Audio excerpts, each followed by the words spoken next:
Welcome to Real Talk, Indiana's premier talk show on real estate investing, where we talk each week about investing your money right here in Central Indiana. The tips, tricks, do's, and don'ts, brought to you by CIREIA, Central Indiana's oldest and largest real estate investing association. Hello there, my name is Vicki Perry, and I'm the Executive Director of CIREIA. We have over 600 members, all active in or learning how to be active in real estate here in the Indiana market. This radio show is available on FM 95.9, AM 950, podcast on YouTube, and www.cireia.org. Join us each week as we talk about how you can make your money more active with better returns and help the community that you live in with real estate done the right way. Now, on with the show.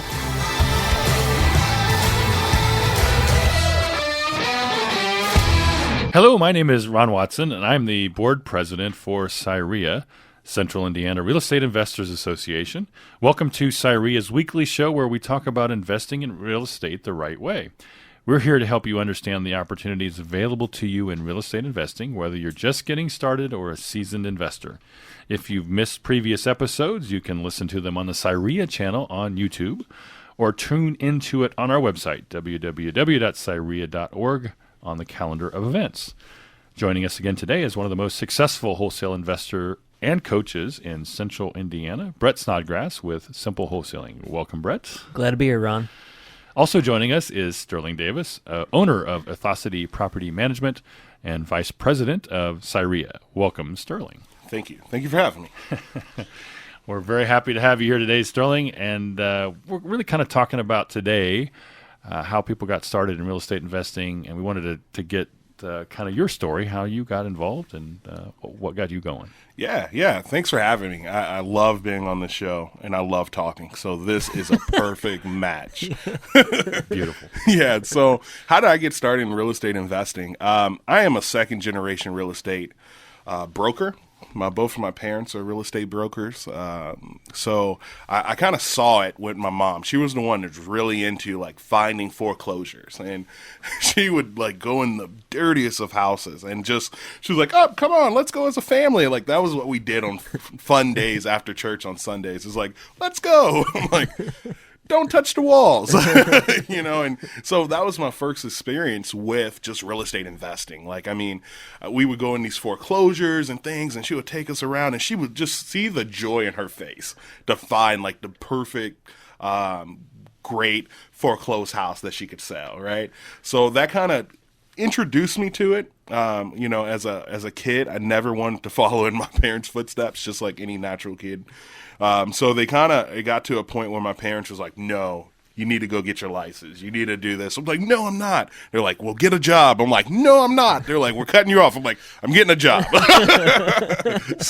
so that's what kind of dove me into it. Is like, as a serial entrepreneur, I had some success, I had some failures, and the opportunity came that I could become a real estate broker. When that happened through the transition period where Indiana was making everyone into a broker, I decided to jump into it because who doesn't like doing it the easy way, right? They were like, "Hey, you can do it instead of 60 hours in 24 hours. I was like, "Deal, I'm in it." So that's really why I got into real estate, because of convenience. Nice. Well, that's awesome that you came up with the parents, and it sounds like your mom and dad taught you a lot about entrepreneurship. And so I just want to take this a step further. So you became a broker, and then now you're the owner of Athosity Property Management. You're the vice president of CIREIA. So you decided to get into the investment world.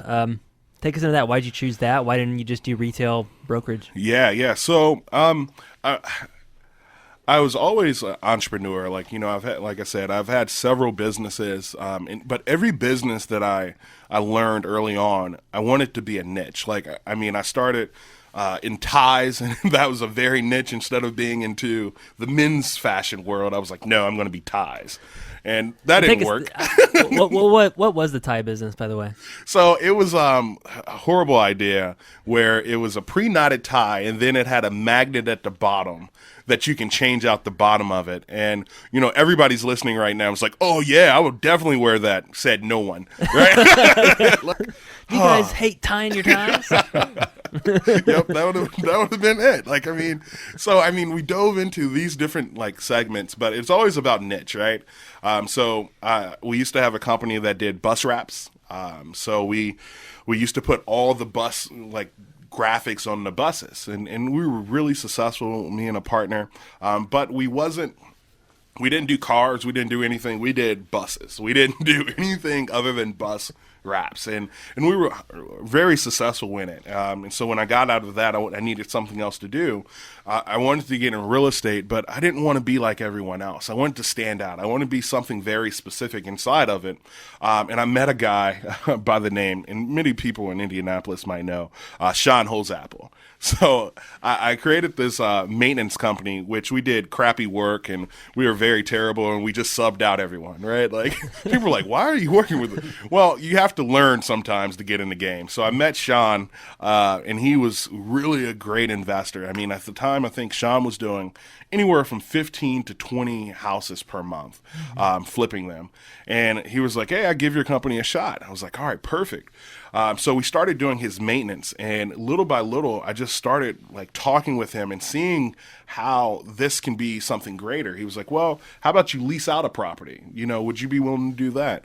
And then other people started saying, hey, if you do our maintenance, why don't you just lease out the property too? And then hand it to me when it's over. I was like, yeah, I can make so much more money by leasing out the property too. And, because so we go down that alley and we started looking at little by little from the commercial world where it originally was to the actual single family residential.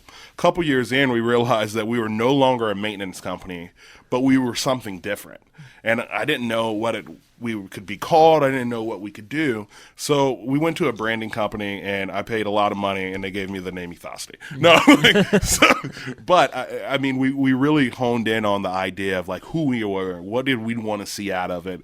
Really not about the money as much as it's about the relationships, and it's about the community. My dad is a minister, so it was always important for me. It was bigger than the actual dollar. It was about affecting people's lives. And the more and more we started leasing the properties, we saw that, how important it was to see these people and to see how they loved their house. And so when we built out Ethosty and the brand, it was very important that message was conveyed, right? So Ethosty derives from the word ethos, which is, the heart of. So we kind of say we're the heart of the community, and we're trying to enhance the quality of life for our shareholders, which is our investors, our maintenance people, as well as our tenants, so it's very important for us. Sorry. So we're going to talk less today about property management, and more about how to get your real estate investment business started. And I know you run the RE business subgroup, real estate business subgroup for CIREIA.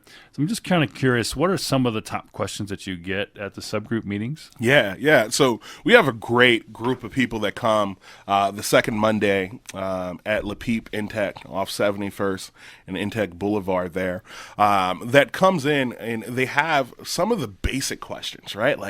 What should I focus on? What should I do? How should I form my business? How should we grow? And oftentimes it's about the relationships that we talk about, right? What are the key shareholders inside that can make your business successful? Because you have to identify who you are. So then you want to be able to grow from there. When I started in property management, I had to understand who I am and what I want it to be.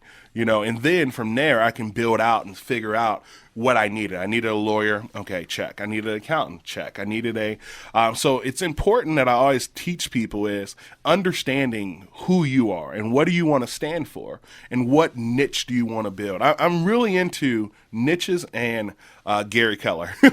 Gary Keller is the owner of Keller Williams, and he has this thing called the one thing.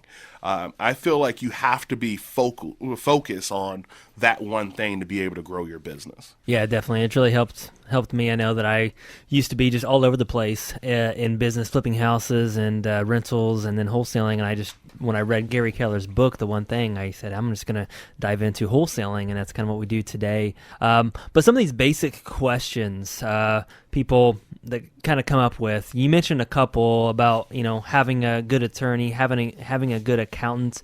What are some other questions that people are asking? Just can you go into some more of the basic questions? Absolutely. So I think a lot of times we have people that come in and they might have money or don't have money. So you have to understand what your ability is to invest, right? So once you focus on what your ability is, you can start building out what those things are, right? So I think attorney is the perfect way to start. I have two attorneys. I have one that has formed our business, helped us understand how we are incorporated, helped us into like S corp instead of other things, right? And the other thing is the accountant. We have a really powerful accountant that makes sure that we are doing things by the book. When you're talking about us, we have earnest money that come in, our security deposits that come in. We have to make sure that we are doing it correctly. So it's very important that you understand what those skill sets are so that you're not trying to beat everyone for everything, right? Like I always tell people that I'm not a lawyer. So I get people like, oh, give me advice on, well, I'm not a lawyer, but I know one that can answer that question for you. So I think it's very important that you understand that and that you have quality people around you. With quality people around you, you're able to focus on what you're great at. The people that are coming to your subgroup, are they often new investors or just getting started? Is that the kind of mix of people you're getting? Absolutely. So I have the new investor that's just getting started, right? He's contemplating if he's going to do wholesale, if he's going to invest with his 401k, if he's going to do other avenues of investing, right? And then we have people that may be in the game but are struggling at it. Like we have several people that have invested in investment franchises or invested in different portfolios that aren't really doing too hot. And they just come just trying to figure out different ideas and strategies that can get them out of that hole, or what we call the cycle of suck, right? The cycle of suck, I talked to last time I was here, is kind of our key motivator, is making sure that we're on target. And then we have people that just want to sharpen their skill set, right? Like, you know what I mean? I'm at it, I'm in it, but I always need to educate and get better at it. I love those people because they add so much value to our group. Awesome. The cycle has sucked. Is that like so you don't suck at whatever you do? Yeah, absolutely. So it's a cycle to it, right? There like, you go. It's one of those things. Like for us as investors, we'll get into it next segment, but I can talk about it for hours. Okay. Well, yeah, we want to dig into some more details around that and how the new real estate investor gets going and some of the things that they need to do and think about. We talked about some of the teams that they need to put together, and I'd like to get into more details around that and maybe some of your recommendations on how they can find out who some of those people are. And we're going to take a quick break and come back with more from Sterling Davis right after this brief message. And welcome back to Real Talk. I am Ron Watson, president of the board of directors of CIREIA, and today we're speaking with Sterling Davis, owner of Athosity Property Management. Hello. And also joining us, Brett Snodgrass. Hello. So, hey, you mentioned a topic I'm sure a lot of people want to know more about, and that was would you call it the cycle of suck? Is that what you call it? Yeah. Can you talk more about that? Yeah, so the cycle of suck, I mean, it derives from, we picked it up in our property management business, but it's something that I think is relatable to any investment or any investment business. So that's what we kind of, is the starting point inside of our subgroup that I host, right? And it's the idea that it's this cycle that keeps going on, and if you don't identify it, you won't understand how to get out of it, right? And in our business, the cycle started with getting bad investors for our property management company, right? We get a bad investor. What makes a bad investor? I'm glad you asked, Brett. I'm very interested, actually. Yeah. So a bad investor is someone that doesn't want to put money into their property for us, right? Somebody that has maintenance issues or buys properties that is just already overloaded and over, from maintenance issues to rehab issues. And then we have to identify a tenant and put that tenant in. And then after that tenant's in there, they're like, all these maintenance issues, all these rehab issues. Oh man, I am upset with Ethosity Property Management. And then they go and leave a nasty review, right? So what we talk about in our real estate subgroup is how to get out of that cycle, right? What is that cycle for a real estate investor, right? So that cycle for a real estate investor oftentimes is, oh man, I haven't been able to find a house because the market is so tight. So I'm just going to buy something, even though it doesn't fit my criteria, even though it doesn't, it's over the budget that I want to be in. I'm going to buy it because I haven't bought anything in the last 6 months. Right. So then you buy that property and that property has all other issues, right? The rehab said it was going to be $25,000. It's actually $50,000. I'm only going to make $2,000, or maybe I might not make any money, and it's hard to sell because it took 6 months to sell instead of a month. So it's this cycle that we keep on getting into, and it's these things that we have to identify and make sure that we stick to the process, right? And we build a cycle that is for success. We stick to whatever that criteria is. We stick to whatever the funding is. Don't start, if you went into it saying that you're not going to pull in and put your cash in, don't start putting your cash in. Stick to the hard money lender or whatever it is. But sometimes inside of us, entrepreneurs, we're fixers, right? So we want to fix issues. We think we can conquer things. So we start making, instead of a cycle of success, a cycle of suck, because we think we can conquer anything, and we haven't done any deals in a while, so we need to make some money. If we're not making money, then I deal with that all the time. When our inventory's low, I get anxious. I'm like, guys, we gotta buy some properties, and I start making bad decisions. Yeah. And I think what you're talking about, Sterling, is number one, being prepared. Figuring out what your success looks like and sticking to that. And then the other thing I think people run into is just the capacity of just being able to do certain things. So Absolutely. Like you talked about, if you're going to buy a rental property and you put all your money, you don't have any money left for any maintenance, then you're just not prepared. You don't have the capacity to do it. Or if you're not going to hire a management company, but you're not prepared to do all the maintenance yourself, then that's a cycle that people run into. So I feel like you have to think about all the ins and outs and be prepared to invest in real estate. What do you think, Ron? Yeah, I think that makes a lot of sense, and certainly you have great information on how to make that happen. I'm curious, though, how you got started in CIREIA and started teaching the class that you are in the subgroup. How did that happen? Yeah, so I came to CIREIA, I can't think of how long ago, but initially when I started with CIREIA, it was at Indiana Wesleyan. So that was probably about 2-3 years. Yeah, something like that. Yeah. So I went, and it was really informational, but I wasn't ready for it. Right. My business wasn't ready for it. I was just like, I know I need to network, but we need to set some processes in place before we grow. Like, you jump into something too soon and you start putting your name out there and you're not ready. That's almost worse than anything, right? So I came back about two years ago, 2 years and a few months later ago, and I was ready. I was prepared. I was prepared for growth. I was prepared for everything that God had for me at that moment, right? And I was going to take it with vigor.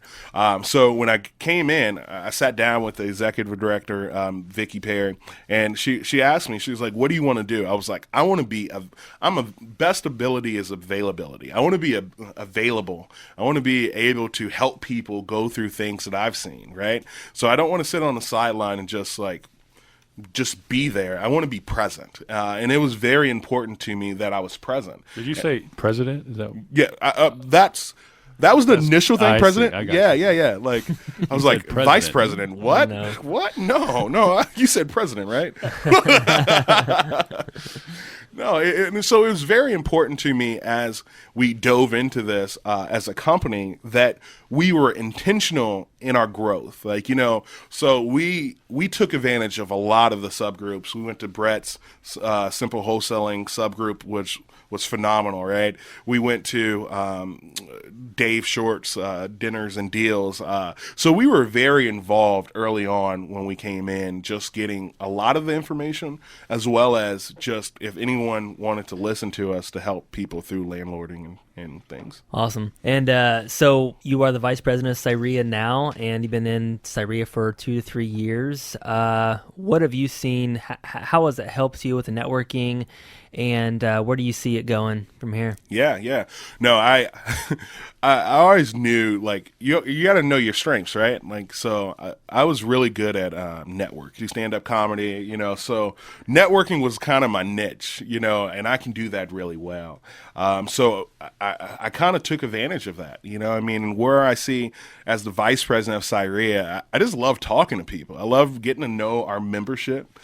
Because they are really cool people. I mean, we have such a diverse membership, and I learn so much from everyone that comes to our monthly meetings, to our subgroups, and I just see us growing. Like, I really see CIREIA continue to grow, anything from our mentor program that we have instituted to other cool things that we've talked about that I'm not sure if I'm privileged to share, but just watch out.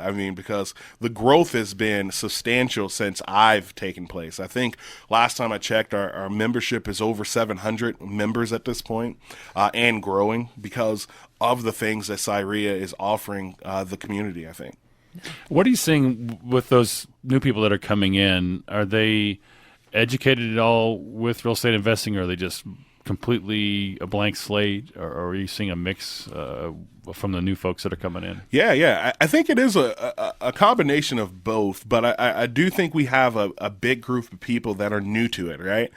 So they have no idea of what investing in real estate is, but they know they want to, right? Thank you, HGTV.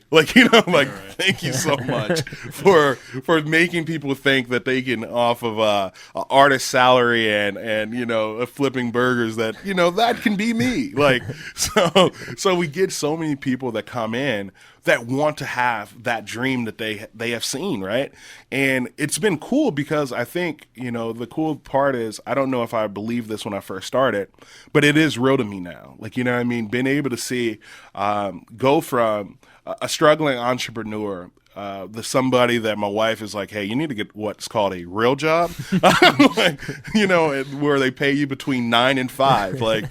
So to go from that to be a successful property manager as well as investor, it's real to me. But it started being real to me because I was that guy kind of when I first started with CIREIA that knew my niche, but I don't think I understood wholesaling. I don't think I really understood investing with your 401k. I don't think I really understood all these cool avenues that you can invest in real estate. And that's what I have been able to see, just like the people that we're adding to CIREIA, is being able to have so many great mentors, so many great subgroups that can take you from somebody that's scared, or somebody that is wanting this to be your full-time job, to now being someone that sits at 300 plus rental properties, that own 10 plus rental properties myself, that is real, and that's, the proof is in the pudding. Yeah. Okay, so I'm just curious, the what in terms of the value. You talked a little bit about networking and educational process with CIREIA, and so some of the things that people are gaining from coming to the meetings, beyond just the education. Are you seeing any other benefits from the networking, for example? What kind of results are you seeing there? Yeah, so we have, when I first started coming to CIREIA, my thing that I educate people that come to my subgroup is being a subject matter expert on something. Not being all over. We talk about the one thing, but what are you great at? And conquering that and being that, so the thing that I was great at was networking. But the message that I sent was, I'm a holding expert. What I do is educate people on how to hold real estate or how to be a great landlord. That is my one thing. If you came to me and was like, hey, Sterling, let's talk about flips. I was like, wait a minute. This is probably not. Why don't you go watch HGTV? Yeah, exactly. Right. That's not my niche. So I think the people that are finding success are the people that really are diving into it, that are really trying to figure out what their niche is, and not the people that's putting their toes in this, putting their toes a little bit in this, and just trying to like slowly get into the water. I feel like just dive into it. Like, just splash, get your hair wet, you know what I mean? Like, and just get into the water. So you're saying to dive in, and that's kind of the message I got when I first got started in real estate investing, is that you need to start somewhere. But you're also saying do it with a focus. Absolutely. Absolutely. You have to be focused. I think everyone knows. I think you should start evaluating, what do you want to do? Start from the back and then work your way in. Like for me, passive income was always a thing. But at the end of the day, my wife was like, I need to see real money. So property management made sense to me. If I got 100 doors, I can have X amount of dollars. If I got 300 doors, I got X amount of dollars. So it was way in the beginning for me, it was really about having income on a monthly basis versus having one big flip that works, having two big flips that works. So now I'm at a place that's a lot different than that. Well, that makes a lot of sense, and we're going to talk more about that and some of your process and experience. We're going to take a quick break. We're speaking with Sterling Davis, owner of Athosity Property Management, and also joining us, Brett Snodgrass from Simple Wholesaling. We're going to take a break for a couple of important messages, and we'll be right back. Hi, and welcome back. My name is Ron Watson. I'm the president of the board of directors of CIREIA. Also joining me today is Sterling Davis, owner of Athosity Property Management, and also vice president of CIREIA. Hello. In addition, we have Brett Snodgrass, who is the owner of Simple Wholesaling. So, we were talking about your path to success, to glory. And but I'm curious, Brett talks about flipping houses, like flipping hamburgers, right? Yep. And that's a good slogan. Yeah, I like that. It makes me kind of hungry. Yeah, I know. But you were wrapping buses, and then what was that transition like? How did you get from there to kind of where you are today? Yeah, out of desperation. Is that? Right, I got you. That makes sense. Hey. No, I mean, so at the time I was married. I just had a newborn. So I had two kids now, and I had a wife, and the bus wrap game was good, but it was up and down, right? So we had a contract with Indigo in Indy, and then we had a contract in Arizona. And so business was great, but we really struggled being able to, the influx of it, and it just took what I felt like an unnecessary toll on my family that I didn't want to keep on having. I have a newborn, I have a son. It was really important for me to have influence over my household, So I had to start game planning different things and approaches that kind of made sense for me. So I started finding property management. Like I told the whole story of how I found Sean Holzapfel, and he made me read Rich Dad, Poor Dad, and he made me look at all these different things, and it was just a great experience. And while we were doing it, I started realizing that we're no longer a maintenance company anymore. We're no longer this company. We had to figure out a different path.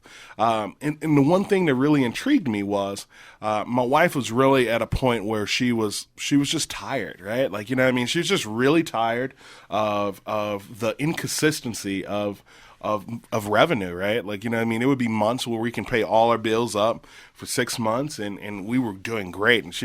But it was other months where we were 3 months behind, right? And we was trying to figure out how to pay our car note. And that wasn't fun. I was like, man, if this is how business has to be, like, either one thing's going to happen. Like, I'm going to be either fail at business and lose my wife or like, and it wasn't worth it. At some point you have to just say, is it worth it? Like, as much as you gain, is it worth it? Like somebody told me, I think it's Gary Keller again, he talks about the idea of like work is like a bouncy ball, right? If it drops, it hits the ground and it picks back up, right? But family, your spirit, things like that are more like glass. So when those things drop, they either scuff or they either shatter, right? So it was very important that didn't happen to me, that it didn't drop and I didn't scuff my marriage, or I didn't scuff my spirituality. I didn't scuff these things, right? So that's what drove me to property management. Property management, I started just learning off of things like Bigger Pockets and just Google. Thank God for Google. I feel like I have a degree in Google by now. Like what school did you go to? Google University. So it gave me the opportunity to learn about their fee structure. And I was like, all right, so if I make $75 per door, I get to 100, I make $7,500. And I'm looking at that like, all right, my wife wants me to get a normal job. I realistically can make about $4,500 per month. So if I get to 100 doors, I'm in business. Like, not thinking about all the other expenses that goes into business. Like, I'm just like, yeah, get to 7,500, we're rolling in dough. Like, so when we got to 100 doors, we're like, oh man, we invested. I really talk to people about investing in yourself and inside your business, right? So I invested in a new website and invested in a brand. I invested into a business coach that really helped me get to that 100-door threshold. My business coach got me over the hump. We got to a hump at 150 doors. He got me over that hump by resetting my mind and understanding my new objective and understanding what tools that I needed to get there. So it was very important to me to get to that 200.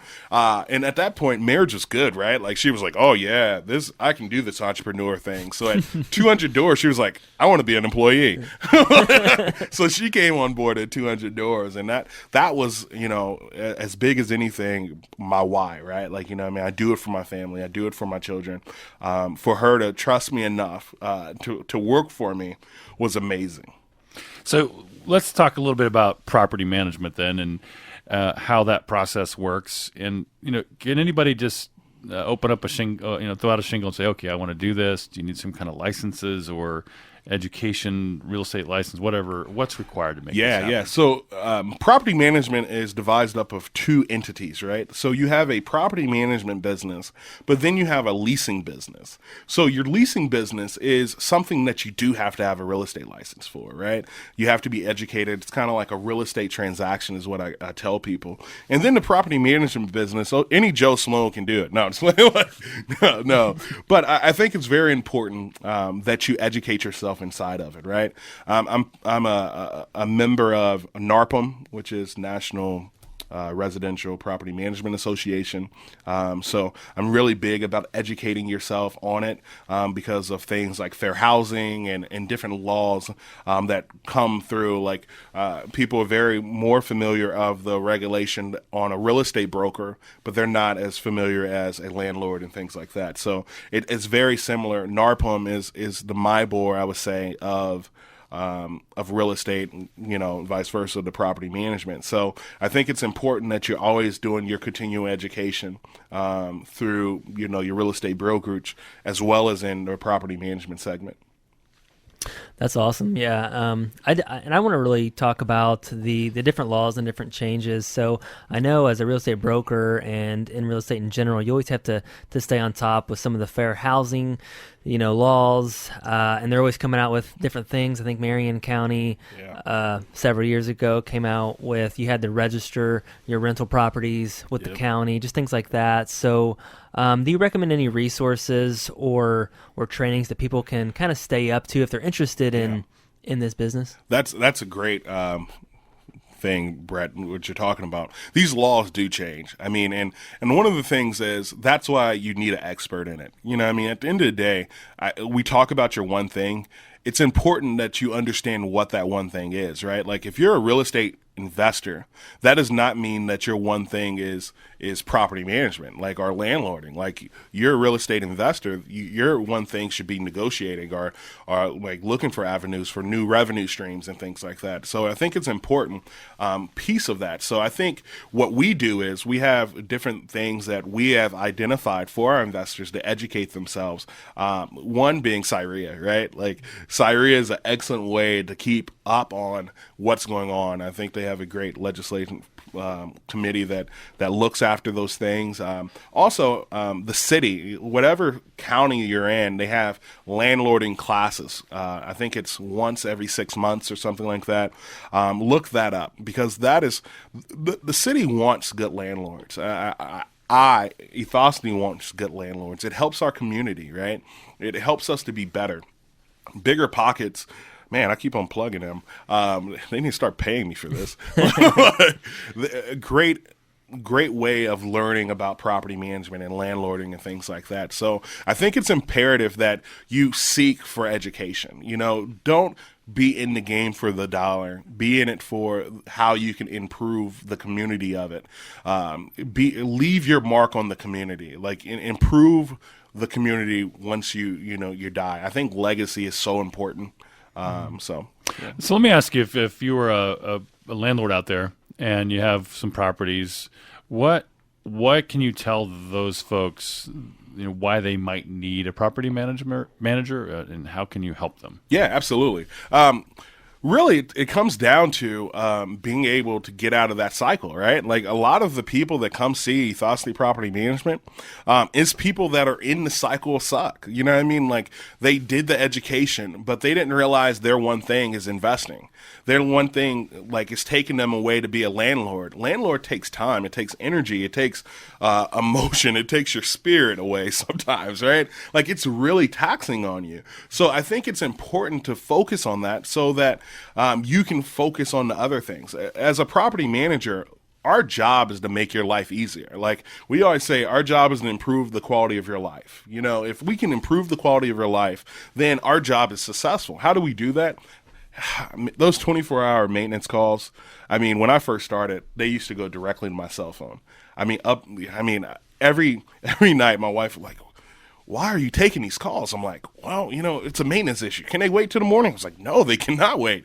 The house is flooding or the roof is leaking and sometimes it's not even something you can fix right then and there, but you have to calm people down and say, hey, I understand why that is important to you. So I think it's imperative to be able to have people that are experts at whatever it is do what they are great at, right? At the end of the day, I think as an investor, if you're an investor, you need to have resources like Brett who can find houses for you.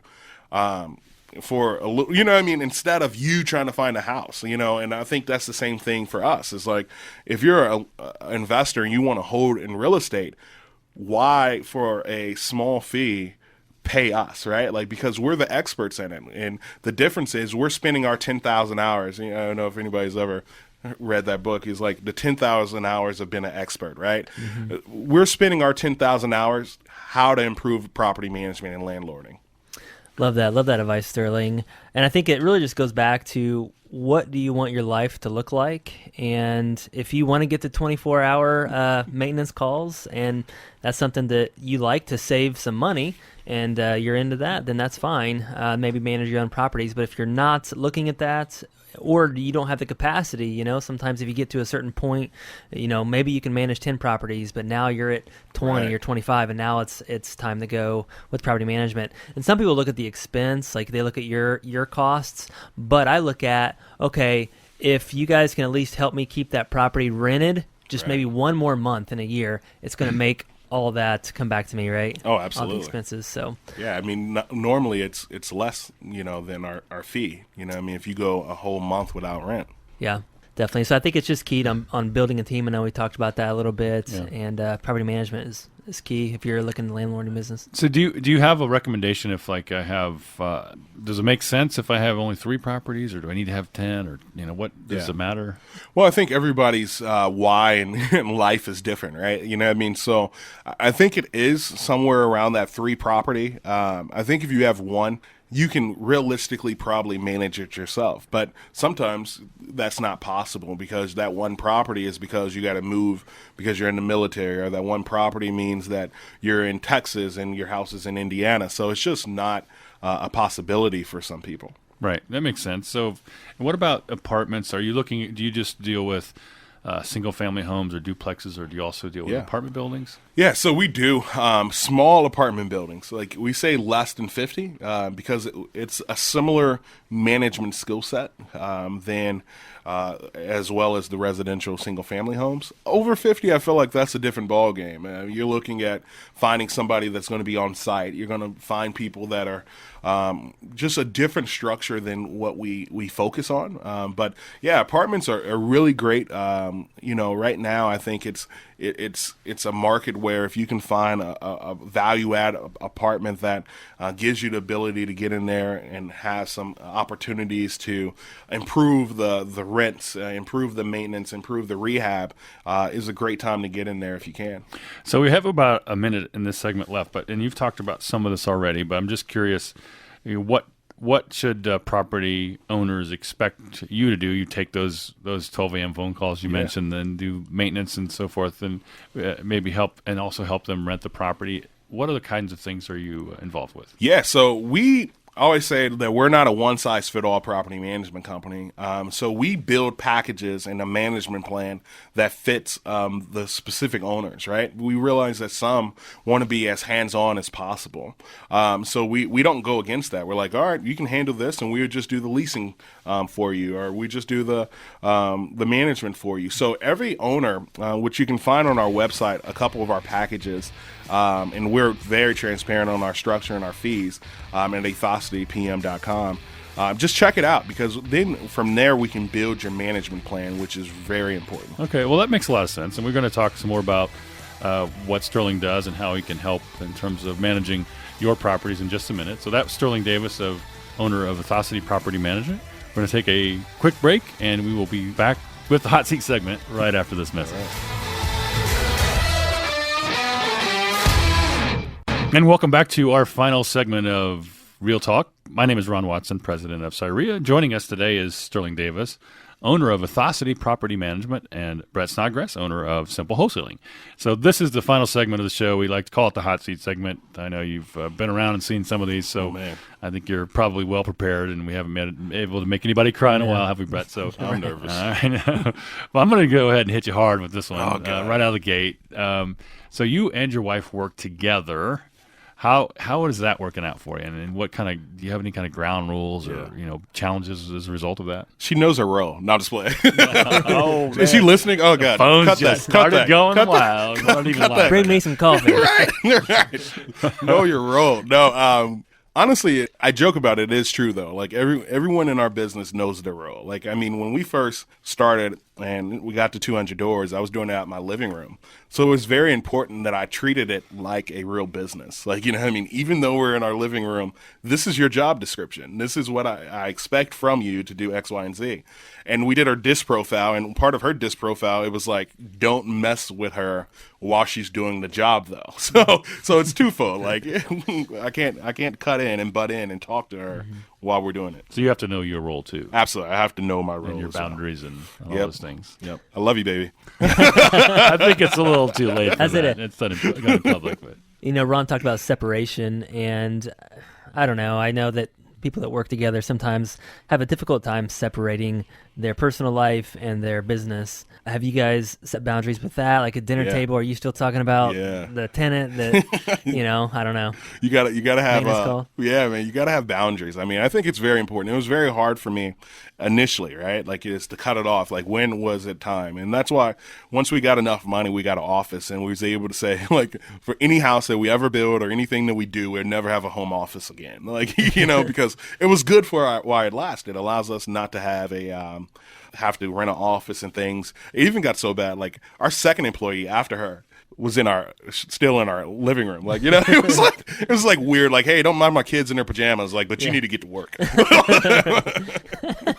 Know your role. Know your role. Make my kids some breakfast too. No. Exactly. Like, snotty nose kid. Like. Awesome. Well, next hot seat question is, a lot of people talk about property management and the pricing, and sometimes it's a gray area where some management companies might charge a percentage and then they have some maintenance costs built in with that. But talk about your pricing. Yeah, Ethosity, I mean, what helps is that we're an investor as well. So when we started looking at property management, we looked at it as like, what did we want to get out of property management? And honestly, I said it before when I hosted is, I went into an antiquated business model, right? Like this percentage model is so antiquated and I didn't even know how to explain it, right? Like if you can't explain something, then you're not going to be able to sell something. Like, it's like, why is my house $1,800 and I pay $180, and this person's house is $800 and I pay $80? Why is that the case? And you're like, I don't know, because like that's how people have been doing it. Like it makes no sense at all, right? And just to talk about that, a lot of times the $800 rental takes a lot more work, Absolutely. more maintenance calls, more turnover. Oh, Yeah. absolutely. And you get paid less money. Yeah, less money. Like I was like we got to 100 doors and we had all the rents for like $500, and we were like, what? This makes no sense. Like I'm broke and I have 100 doors. Yeah, I got to 100 doors.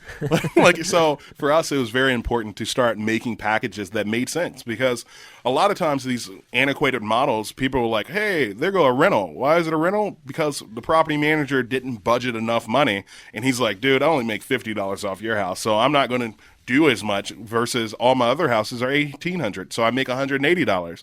For us, if you pick a certain package, you get this specific service. Like, it's not predicated off how much rents, because the rents doesn't dictate how much money we make, right?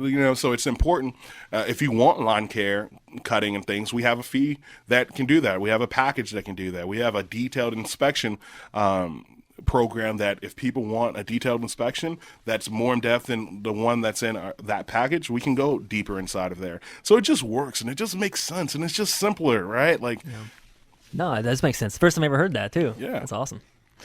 So what other things are you doing then to provide the value? You mentioned a couple of them, like cutting grass and maybe doing some other services. Absolutely. But the fees when you're selling this to a property owner, they're looking at the price or the cost, Right. but what's the other value you bring to the table? Absolutely. I mean, when you look at $97 and your rents are only $600, you're like, what? Why would I pay $30 more for management? It's because we're the best people. That's why. No, it's no, but it's because we have identified what it takes to manage a property, and that's the fee for it. But also what we have identified is what's called multiple streams of income. Like, who likes making more money?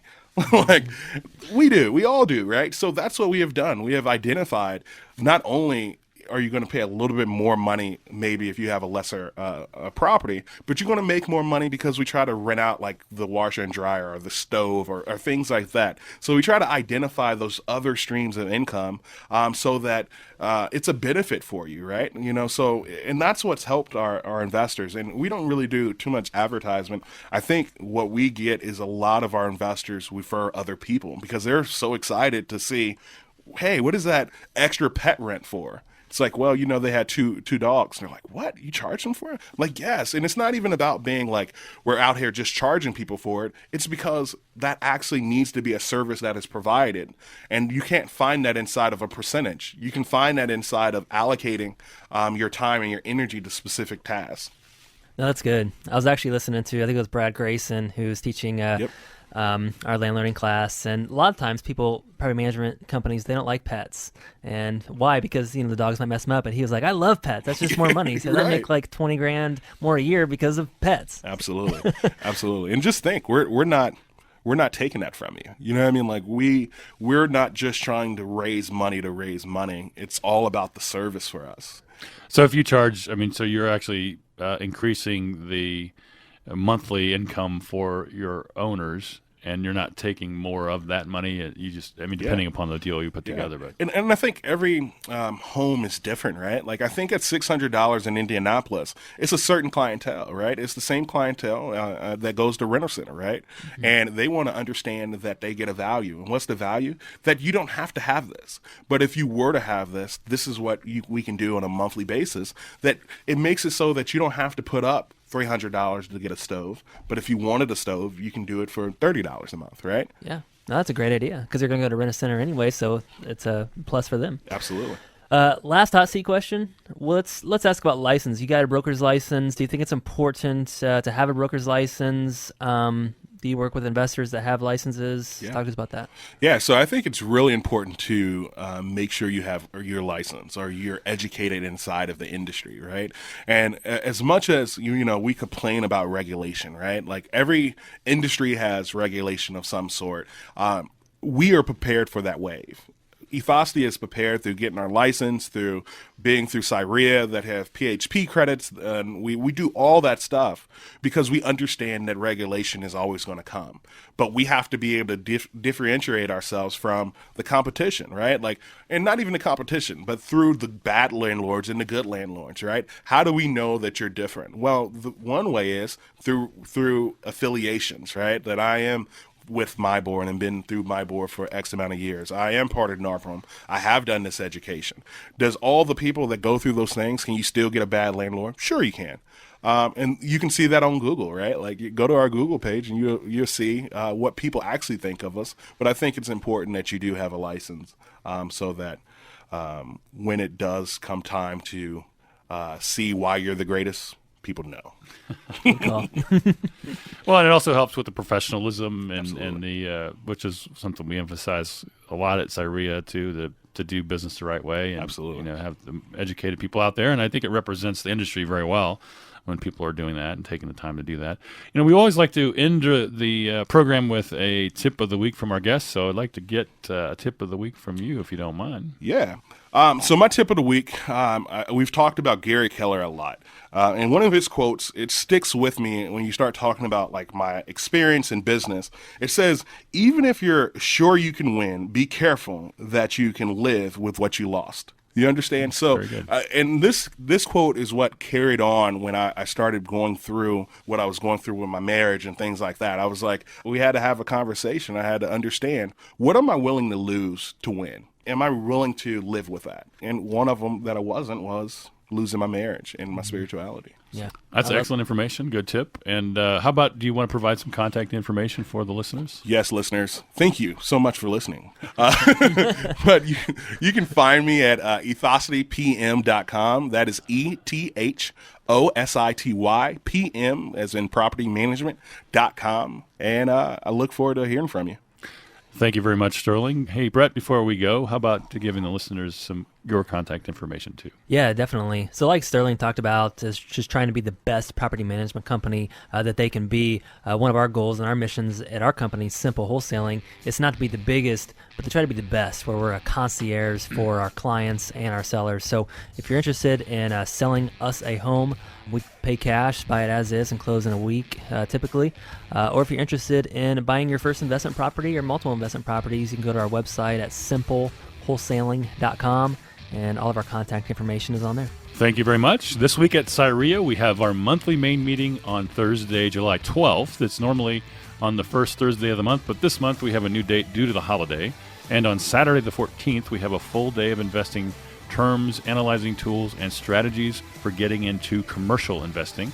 You can find out more about these and other events by going to www.cireia.org. That's www.cireia.org, and clicking on the calendar of events. Thank you, Sterling Davis, and thank you, Brett Snodgrass. And remember, CIREIA is where you go to learn the secrets to success.